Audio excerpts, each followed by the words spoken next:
जनवरी 2021 में Mohammed bin Salman the crown prince of Saudi Arabia उन्होंने एक वीडियो रिलीज किया और इस वीडियो स्पीच ने कुछ कुछ स्टीव जॉब्स की याद दिला दी जब उन्होंने आईफोन रिलीज किया था। उन्होंने कहा कि मैं फ्यूचरिस्टिक अर्बन डेवलपमेंट और यूटोपियन नेशन बिल्डिंग के लिए सऊदी अरेबिया कुछ करना चाहता है।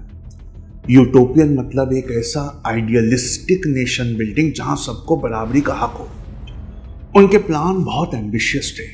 वो एक लीनियर सिटी बनाना चाहते थे 170 किलोमीटर की, जिसमें ना तो रोड्स होंगे, ना तो कार्स होंगे, ना कोई पॉल्यूशन होगा।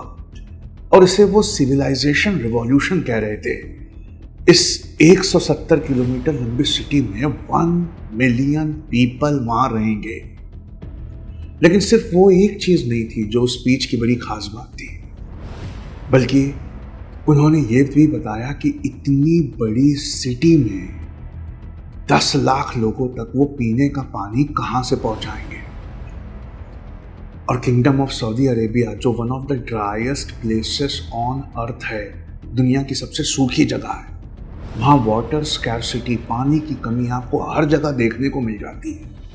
इनफैक्ट सिर्फ सऊदी अरेबिया नहीं, सिर्फ मिडिल ईस्ट नहीं, जहां जहां वर्ल्ड में डेजर्ट का बेल्ट है, सब tropical belt of high pressure है, वो सारे रीजन्स को ये सूखापन तेजी से अफेक्ट कर रहा है।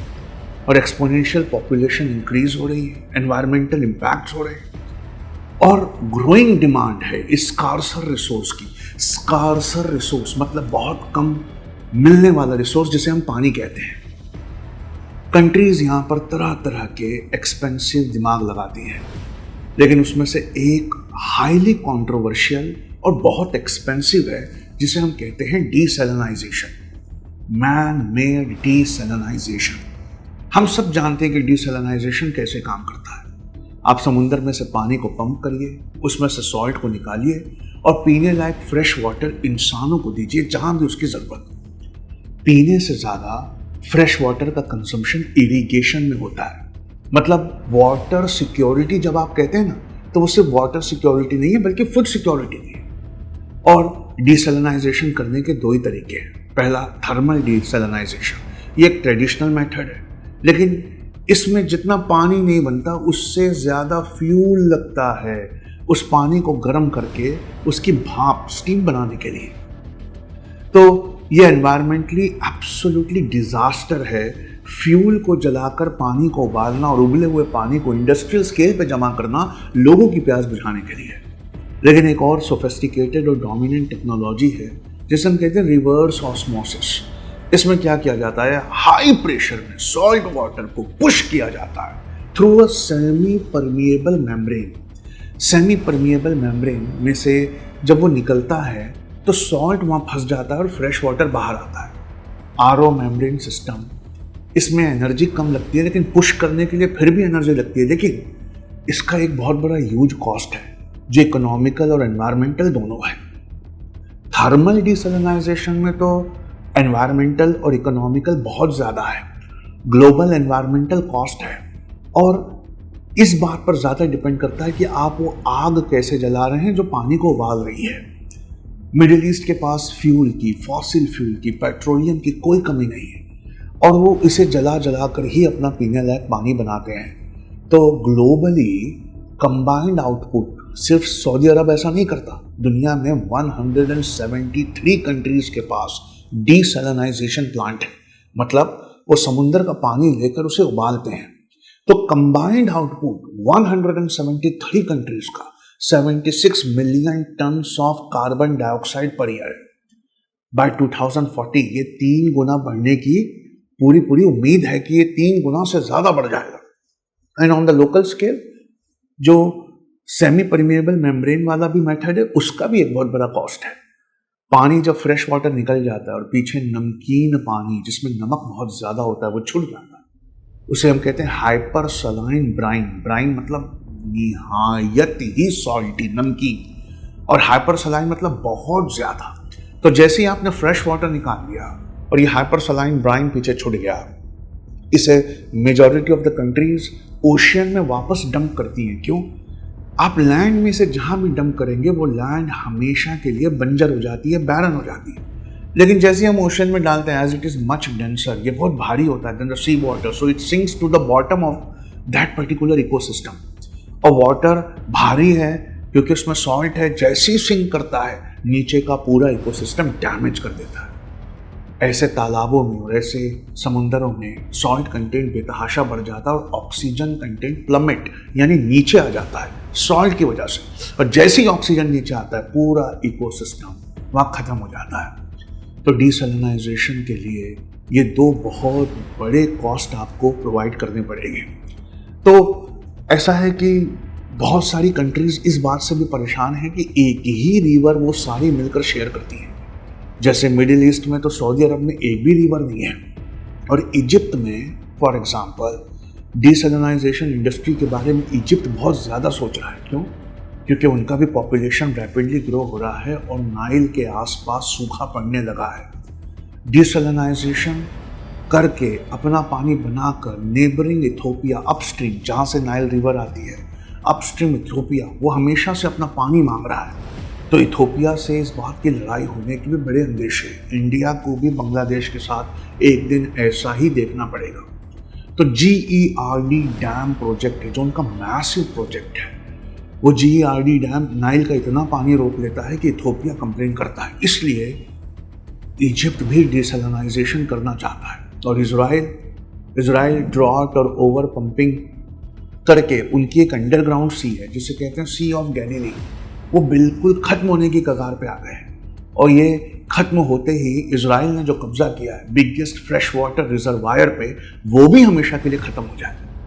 और ये जो सी ऑफ गैलीली है जो अंडरग्राउंड है, ये इजराइल के नहीं है, इजराइल ने उस पर कब्जा किया है। उसमें से जॉर्डन रिवर निकलती है, लेकिन रिवर का सारा पानी क्योंकि इजराइल अपनी खेती के लिए और अपने पीने के लिए रोक लेता है, इस वजह से जॉर्डन में बहुत जोर से सूखा पड़ने लगा। और एक डेड सी है, डेड सी, जो डेड ज़्यादा हो रही है, उसमें हाइपर ब्राइन, आप जानते हैं सलिनाइजेशन इतना है कि आदमी उसमें डूबता नहीं है बल्कि ऊपर ऊपर तैरता है। तो क्या किया जाए? तो इजराइल ने एक नई चीज़ निकाली है, पंप करते हैं डिसैलिनेटेड वाटर, मेडिटेरेनियन सी से डिसलाइन करेंगे उसे और सी ऑफ गैलीली में डालेंगे। लेकिन डिसैलिनाइजेशन बूम तो कर रहा है, पर बहुत सारे डिसैलिनाइजेशन प्लांट सारी दुनिया में आ रहे हैं। सिंस 2000 डिसैलिनाइजेशन का प्रोसेस डबल हुआ है। आज पूरी दुनिया में 300 मिलियन पीपल ग्लोबली, उनको पीने का पानी इसी टेक्नोलॉजी से मिलता है। हमारे यहाँ लक्षद्वीप में, अंडमान निकोबार में, और हमारे यहाँ गुजरात के कोस्टल एरियाज़ और महाराष्ट्र के कोस्टल एरियाज़ में नंबर ऑफ डिसैलिनाइजेशन प्लांट है। वर्ल्ड में मैं आपको बता चुका हूँ मोर देन 173 कंट्रीज है। लेकिन सबसे ज़्यादा डिसैलिनाइजेशन सऊदी अरब करता है, और उसकी भी वजह भी है। वहाँ एक भी रिवर नहीं है क्योंकि ऊपर से हवाएं नीचे आती हैं, सब tropical belt of high pressure है। इस वजह से अगर आप कभी सऊदी अरब को सैटेलाइट से देखेंगे तो उसके कोस्टल एरिया पे डिसैलिनाइजेशन प्लांट्स की भरमार है। और वो मिलकर सारे गल्फ के लोग इतना पानी बनाते हैं जितना कोई और नेशन शायद ही बनाता हो। तो अल जुबैल यहाँ पर वर्ल्ड का लार्जेस्ट डिसैलिनाइजेशन प्लांट है, और ये 1.4 million cubic metre of water एक दिन में बनाता है। और ये कंट्री की कैपिटल को, किंगडम ऑफ सऊदी अरेबिया की कैपिटल को, रियाद को फ्रेश वाटर बना के देता है। तो इनके पास बहुत कम फ्रेश वाटर है, लेकिन ऑयल से आने वाला बहुत ज़्यादा पैसा है, इसलिए ये फॉसिल फ्यूल को अभी तक के अफोर्ड कर पा रहे थे। लेकिन उसके बावजूद ह्यूज अमाउंट ऑफ वेस्ट जो पैदा हो रहा था, ना सिर्फ कार्बन डाइऑक्साइड का बल्कि इवन हाइपर सलाइन ब्राइन का, उससे क्या करें। और रिवर्स ऑस्मोसिस को भी सऊदी अरब ने ट्राई किया, लेकिन रिवर्स ऑस्मोसिस में 2 गैलन सी वाटर से 1 गैलन पीने लायक पानी बनता है, और 1 गैलन हाइपर सलाइन ब्राइन एक ऐसा नमकीन पानी बनता है जिससे दुनिया की कोई भी ज़मीन बंजर होने लगे। तो ब्राइन को हम पंप बैक कहाँ करें? अगर ओशियन में भी करते हैं तो हमने देखा है वो क्या होता है, डूब जाता है और इकोसिस्टम को डैमेज करता है। लेकिन ये सब सऊदी अरब कहता है कि अब बदलने वाला है। नियॉम उनका एक सऊदी अरेबिया का एम्बिशियस फ्लैगशिप गीगा प्रोजेक्ट है, $500 बिलियन इन्वेस्टमेंट है, और ये स्पार्सली पॉपुलेटेड नॉर्थ वेस्ट में along the shores of Red Sea के किनारे है। इसमें उन्होंने कहा है amongst its key concept are sustainability and environmental responsibility. तो उन्होंने ये किया है कि huge demand of fresh water in a desert, इसके लिए एक इनोवेटिव टेक्नोलॉजी निकाली है। सबसे पहले तो बहुत सारा पानी रेड सी से एक ग्लास और स्टील डोम में जमा किया जाएगा, और ग्लास और स्टील डोम जो है ये 25 मीटर से ज़्यादा राइज करेगा, और उतना ही बड़ा जितना वो ज़मीन के ऊपर है उसके नीचे उसका कॉल्ड्रन है। कॉल्ड्रन कहते हैं जहाँ किसी चीज़ को उबाला जाता है, तो रफली द सेम साइज। ये सोलर डोम है जिसे यूके बेस्ड कंपनी ने बनाया है, सोलर वाटर। तो इसकी थ्योरी बहुत सिंपल है। सी वाटर को कांच के पाइप में से एनक्लोज्ड ग्लास एक्वाडक्ट सिस्टम, चारों तरफ से बंद, लेकिन कॉन्सेंट्रेटेड सूरज की एनर्जी को अंदर लेकर कांच के पाइप में से पंप करके लाया जाएगा, और सनलाइट की वजह से जितना ये कांच के पाइप में से ट्रेवल करेगा उतना गर्म हो जाएगा। और फिर डोम में आने के बाद पैराबोलिक मिरर्स होंगे जो सूरज की सोलर एनर्जी और उसके रेडिएशन को कॉन्सेंट्रेट करेंगे एक जगह, और वहाँ पर सुपर हीटेड वाटर इवेपोरेट होगा। और जैसे ये सुपर हीटेड वाटर इवेपोरेट होगा, हाईली प्रेशराइज स्टीम को रिलीज किया जाएगा कंडेंसेशन पाइप्स में, जहाँ इन्हें ठंडा करके रिजर्वायर्स में जमा किया जाएगा इसकी भाप को, जो पीने लायक होगी। 30,000 क्यूबिक मीटर पर आवर, इतना पानी सूरज की गर्मी से ये बनाने वाले हैं। और इनका कहना है कि ये एक्सट्रीमली लो कॉस्ट पे आएगा, 34 cents cubic metre, 100% carbon neutral है। लेकिन हाइपरसलाइन ब्राइन का हम क्या करेंगे, अभी तक इसका जवाब आया नहीं है। लेकिन नियॉम का पेपर कहता है कि जो ये ब्राइन है जो मराइन लाइफ को ख़राब कर सकती है, हम उसे रिलीज़ नहीं करेंगे ओशन में, बल्कि इससे हम बहुत सारी ऐसी चीज़ निकालेंगे जिससे अदर इंडस्ट्रियल प्रोसेसेस हो सकते हैं। जैसे उन्होंने कहा कि इससे हम एक्सट्रैक्शन करके उन इंडस्ट्रीज़ को देंगे जहाँ फर्टिलाइज़र में और बाकी बैटरी में और जहाँ जहाँ नमक का और हाइपरब्राइन सलाइन का बहुत ज़्यादा इस्तेमाल होता है, हम वहाँ उन्हें बेच भी सकते हैं। फर्स्ट सोलर डोम अंडर कंस्ट्रक्शन है, इंडस्ट्रियल स्केल पर इसका ट्रायल होना है।